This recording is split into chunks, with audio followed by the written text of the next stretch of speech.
Welcome back everybody. Today I'm going to teach you how to send a GIF in Microsoft Teams. This is a fun and easy way to add some personality to your conversations and express yourself beyond just plain text.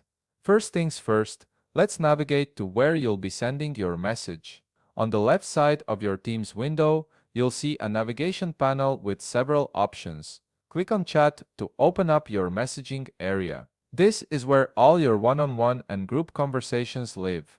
Once you're in the chat section, go ahead and open the conversation where you want to send your GIF. This could be an existing chat with a colleague, a group discussion, or even a new conversation you've just started. Now that you have your conversation open, take a look at the bottom of the screen where the text field is located.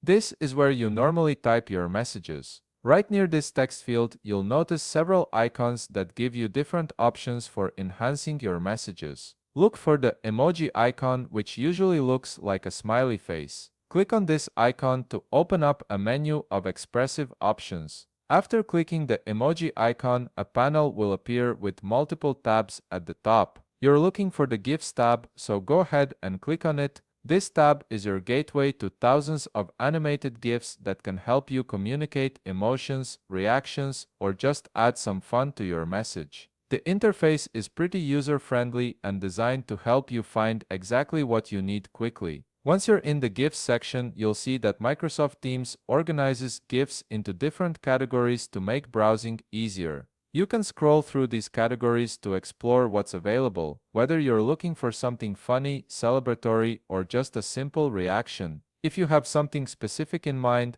there's also a search bar at the top where you can type keywords to find the perfect GIF. For example, you could search for thumbs up, dancing, or excited to find relevant options. When you find a GIF that fits what you want to say, simply click on it. The GIF will immediately appear in your text field, ready to be sent. You'll see it preview right there, so you can make sure it's exactly what you want before sending. If you change your mind, you can always delete it and choose a different one. Finally, once you're happy with your GIF selection, look for the send icon next to the text field. It typically looks like a paper airplane or arrow. Click this icon to send your GIF into the conversation. Your message will be delivered instantly, and your recipient will see the animated GIF in the chat. And there you have it, you've successfully sent a GIF in Microsoft Teams, making your conversations more engaging and expressive. If you found this video helpful, please leave a like, subscribe, and see you in the next video.